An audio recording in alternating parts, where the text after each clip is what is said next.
कहानी की शुरुआत सन 2024 से होती है, जहां पर हमें दुनिया के अलग अलग मुल्क को जलते हुए दिखाया जाता है। दरअसल ये समय वो होता है जब सभी देश आपस में एक दूसरे से लड़ रहे थे। इसके बाद कहानी शिफ्ट होती है पास्ट में, यानी कि 1988 में, जहां पर हम एक डिटेक्टिव को देखते हैं जिसका नाम थॉमस होता है और वह फिलहाल अपने एक साथी के साथ एक एक्सीडेंटल जगह पे गया होता है, जहाँ पर देखने पर उन्हें पता चलता है कि इस ड्राइवर लड़की के शरीर में 3 छेद होते हैं। लेकिन ये देखने के बाद ये दोनों काफी ज्यादा हैरान होते हैं, क्योंकि एक दिन में ऐसे ही 2 केसेस पहले भी आ चुके हैं, यानी कि उनके भी शरीर में बिल्कुल इसी तरह के छेद बने हुए थे। और इस बारे में डॉक्टर भी फिलहाल कुछ नहीं बता सकते कि उन तीनों को दरअसल किस हथियार से मारा गया। इसीलिए थॉमस और उसका साथी जब हॉस्पिटल से बाहर निकलते हैं तो फिर से उन्हें कॉल आता है कि क्लब में फिर से एक लड़की पे हमला हुआ। अब ये सुनकर वो लोग वहाँ के लिए रवाना हो जाते हैं, और वहाँ जाने के बाद ये लोग देखते हैं कि एक ऑफिसर पहले से वहाँ होता है, जो कि थॉमस की वाइफ का भाई था। अब ये लोग उस लड़की के पास पहुँच जाते हैं, जो कि अभी भी जिंदा थी, लेकिन वो बहुत ही ज्यादा घबराई और नर्वस थी। अब उससे पूछने पर वो बताती है कि मेरे ऊपर एक लड़की ने हमला किया जिसने नीले कलर की हुडी पहनी थी। अब इससे पहले कि वो लड़की और भी ज्यादा डिटेल दे पाती, उसकी गर्दन के पास बहुत ही ज्यादा दर्द होने लगता है, जिसकी वजह से वो लड़की कुछ ही देर में तड़प तड़प के मर जाती है। और जब ये लोग चेक करते हैं तो देखते हैं कि इसके शरीर में बिल्कुल इसी तरह से 3 छेद थे,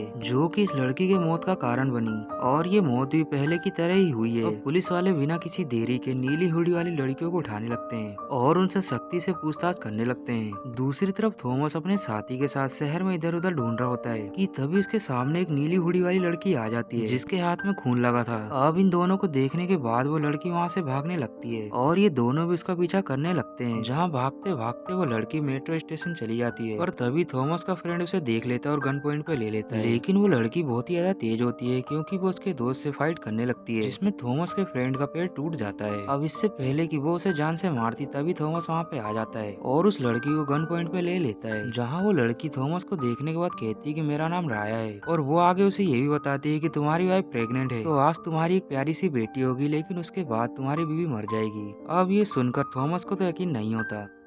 और उसे तो यही लगता है कि राया बकवास कर रही है, इसीलिए वो उसे गिरफ्तार करने के लिए जाता है। लेकिन राया बहुत ही ज्यादा खतरनाक होती है और वो थॉमस के ऊपर हमला करके उसे हथकड़ी लगा देती है। और इसी बीच थॉमस ने उस हथियार को निकाल लिया था, जिसके द्वारा राया लोगों पर हमला करके उनकी जान लिया करती थी। इसीलिए राया जैसे वहाँ से जाने लगती है, तभी थॉमस उसी हथियार से उसके ऊपर हमला कर देता है, जिसकी चोट लगने की वजह से राया अनबैलेंस होकर ट्रेन के नीचे आ जाती है और वहीं पर उसकी मौत हो जाती है। अब ये देखकर थॉमस बहुत ही ज्यादा खुश होता है और सोचता है कि उसने इस केस को हल कर लिया। लेकिन जैसे ही थॉमस बिल्डिंग के बाहर आता है, तभी उसका दोस्त उसे बताता है कि तुम्हारी वाइफ हॉस्पिटल में भर्ती है। अब ये सुनकर थॉमस वहाँ पे जल्दी से जाता है, जहाँ पर उसे पता चलता है कि उसकी आज बेटी हुई है और ये सब कुछ वैसा ही हो रहा था जैसा कि राय ने बताया था। लेकिन फिलहाल थॉमस बहुत ही ज्यादा खुश था, क्योंकि उसकी बेटी हुई है। और तभी उसके पास एक ऑफिसर आता है, जो कि उसे बताता है कि हमें राय की बॉडी मिल गई है, जिसका पोस्टमार्टम करने पर हमें पता चला कि राय की तो किसी ने गोली मारकर हत्या कर दी, क्योंकि हमें उसके बॉडी के अंदर से गोलियां मिली हैं। और ये जानने के बाद भी थॉमस को कोई फर्क नहीं पड़ता, क्योंकि आज का दिन उसके लिए बहुत ही बड़ा है। और तभी उसके पास एक आदमी आके बताता है कि अभी थोड़ी देर पहले ही तुम्हारी वाइफ को बहुत ही ज्यादा पेन हुआ, जिन्हें बचाने के लिए हमने अपनी सारी कोशिश कर ली, लेकिन हम उन्हें नहीं बचा पाए। अब ये सुनकर थॉमस बहुत ही ज्यादा दुखी हो जाता है, लेकिन वो इसके साथ ही बहुत ही ज्यादा शौक था, क्योंकि राय ने उसे जो भी बताया था वो पूरा सत्य था, यानी कि राय के अंदर भविष्य देखने की शक्ति थी।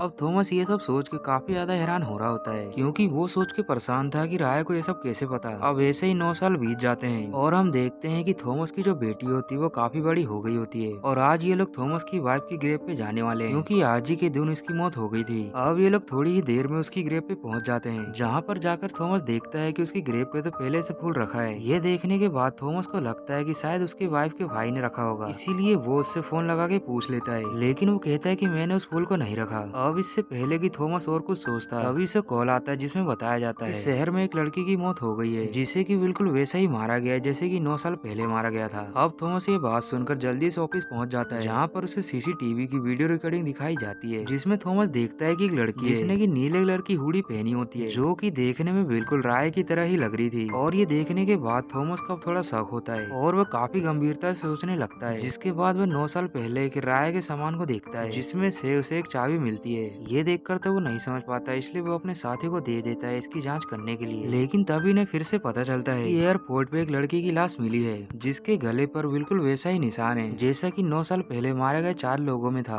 अब ये देखकर थॉमस समझ जाता है ये कातिल जो भी है 9 साल पहले वाले पैटर्न को फॉलो कर रहा है। इसके साथ ही उसे एक बात और पता चलती है, जितने भी लोग इस तरह से मारे गए उनके पास एक राइटर की बुक मिली जो कि किसी मिस्ट्री की ओर साफ इशारा कर रही होती है। अब इसके बाद थॉमस का साथी उसी चाबी को लेके आता है जो कि इसे राय के सामान में से मिली थी, जहाँ उसे पता चलता है कि ये चाबी तो एक जहाज की है जो कि 1 साल पहले ही बनाई गई है। अब ये बात सुनकर थॉमस और भी ज्यादा कंफ्यूज हो जाता है क्योंकि अगर ये जहाज 1 साल पहले बनाया गया है तो उसकी चाबी 9 साल पहले राय के पास कैसे पहुंची। अब यही जांच करने के लिए वो शिप के पास जाने लगता है, लेकिन तभी उसे ऑफिस में एक डॉक्टर मिल जाता है जो कि साथ ही साथ एक साइंटिस्ट भी होता है, जो कि थॉमस को जबरदस्ती ही बताने लगता है कि जब भी 9 साल में रेड मून होता है तो उसमें एक समय ऐसा होता है कि जब इंसान अपने पास्ट में जा सकता है, यानी कि टाइम ट्रेवल कर सकता है, और इसी के लिए मैंने एक मशीन बनाई है। साइंटिस्ट की बात सुनने के बाद थॉमस कहता है कि क्या बकवास कर रहे हो, और वो उसे बेवकूफ कह के वहाँ से चला जाता है। अब इसके बाद थॉमस उसी जहाज के पास पहुँच जाता है जहाँ वो अपने साथी को बाहर ही खड़े रहने के लिए कहता है और वो अकेले ही जहाज की ओर जाने लगता है। लेकिन तभी रास्ते में उसके सामने राय आ जाती है जो कि थॉमस को गन पॉइंट पे ले लेती है, और जैसे ही थॉमस उसे देखता है तो काफी ज्यादा हैरान हो जाता है क्योंकि 9 साल पहले ही थॉमस के सामने राया मारी जा चुकी थी और अब उसे जिंदा देख के वो काफी ज्यादा हैरान है। अब थॉमस की हैरानी को देख कर वो उसे कुछ बताने वाली होती है कि तभी वहाँ पे थॉमस का फ्रेंड आ जाता है, जिसकी वजह से राया काफी डर जाती है और गोली चल जाती है उससे, जिसमें थॉमस का फ्रेंड मारा जाता है। अब वहाँ पे और भी पुलिस वाले आ जाते हैं। ये देख के राया थॉमस को जबरदस्ती प्लेन में बैठा लेती है और वो वहाँ से भाग निकलती है, जहाँ रास्ते में वो उसे बताती है कि मैं बार बार टाइम ट्रेवल करके पास्ट में जाती हूँ ताकि मैं फ्यूचर को सुधार सकूं, और ये सब कुछ मैं दुनिया को बचाने के लिए कर रही हूँ, लेकिन ये चीज मैं केवल रेड मून के समय ही कर सकती हूँ जो कि हर 9 साल में होता है। अब ये सुनकर थॉमस को याद आता है कि राय जो भी उसे बता रही है ये बात तो उसे थोड़ी देर पहले एक साइंटिस्ट ने बताया था, जिस पर थॉमस ने विश्वास नहीं किया। अब इसी बीच राया थॉमस को धक्का दे देती है जिसकी वजह से पानी में गिर जाता है, लेकिन जैसे तैसे थॉमस वहाँ से बाहर निकल आता है, और जब दूसरे दिन उस प्लेन को पाया जाता है तो वह बुरी तरह से टूट फूट चुका था, लेकिन वहाँ पर राय को कोई भी नामो निशान नहीं था, यानी कि एक बार फिर से वहाँ से भाग निकली। ये देखकर थॉमस अपने साथियों को वही टाइम ट्रेवल वाली बात बताता है, और जाहिर सी बात होती है कि कोई भी उसकी बात पे भरोसा नहीं करता। जिसके बाद हम 2006 का समय देखते हैं, यानी कि एक बार फिर से 9 साल बाद का समय, जहाँ थॉमस की जिंदगी अब पूरी तरह से बदल चुकी है और उसने पुलिस की नौकरी भी छोड़ दी, और पिछले कुछ सालों से उसके दिमाग में केवल रेड मून की ही बातें चला करती है। जिसके बाद हम उसकी बेटी को भी देखते हैं जो कि अब काफी बड़ी हो गई है, जो कि अपने अंकल यानी कि उसकी मोम के भाई के साथ रहती है। अब थॉमस को पता चलता है कि 1988 में एक बंदे की मौत हुई थी, लेकिन उसके लिए कोई भी रिपोर्ट नहीं की गई थी। ये देखकर थॉमस उस बंदे की कब्र पे जाता है, और वो जैसे ही उसके स्केलेटन को ध्यान से देखता है तो उसके भी गले में 3 छेद बने हुए थे, यानी कि उसे भी राय ने ही मारा है। अब ये देखकर थॉमस उस बंदे के घर जाता है, जहाँ थॉमस के पूछने पर उस बंदे की वाइफ बताती है कि मेरे हस्बैंड एक राइटर थे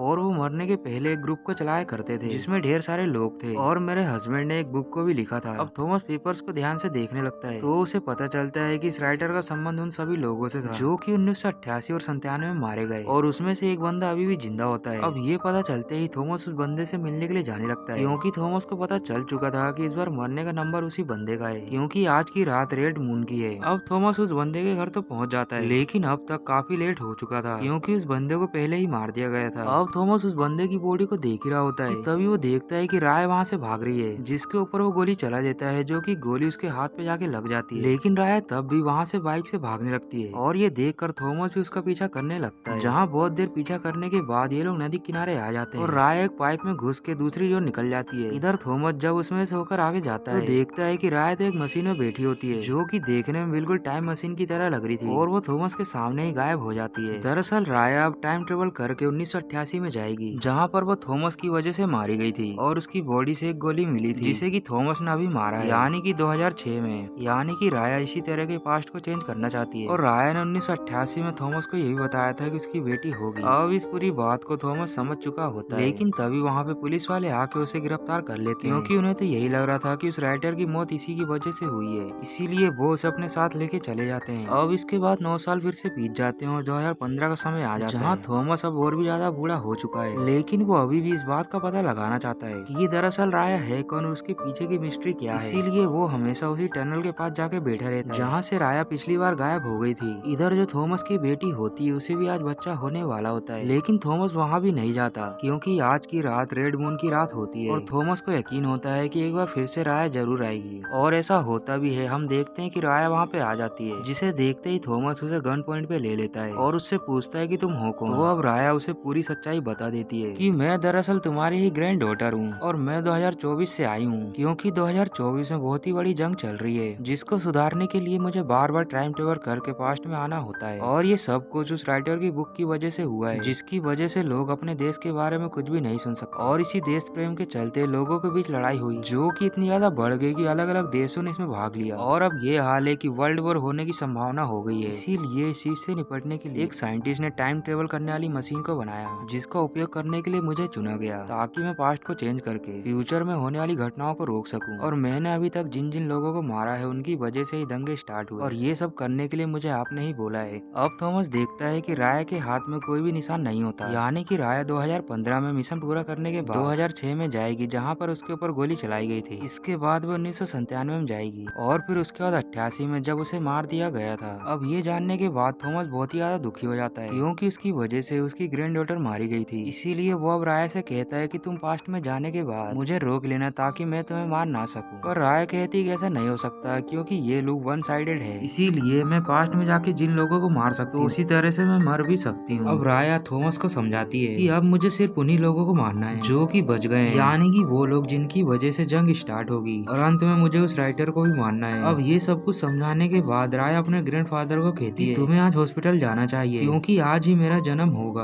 अब इसके बाद राया वहाँ से चली जाती है, जिसके तुरंत बाद ही थॉमस भी वहाँ से निकल जाता है और हॉस्पिटल जाते ही देखता है कि उसकी ग्रैंड डॉटर का जन्म हो चुका है, जिसे देखकर वो बहुत ही ज्यादा खुश हो जाता है। इधर राया उन सभी लोगों को मार रही होती है जिनकी वजह से जंग स्टार्ट होगी, और लास्ट में वो उस राइटर को भी जान से मार देती है, जिसकी किताब इस दुनिया का कारण बना, कि उसकी वजह से ही तबाही शुरू होगी। राया के ऐसा करने के बाद हम देखते हैं 2024 में, जहाँ पर अब सब कुछ नॉर्मल हो रहा होता है, यानी कि ऐसा जैसा कि वहाँ पर कभी जंग हुई नहीं थी। इसी के साथ दोस्तों इस कहानी का दी एंड हो जाता है। आई होप कि दोस्तों आपको ये कहानी पसंद आई होगी।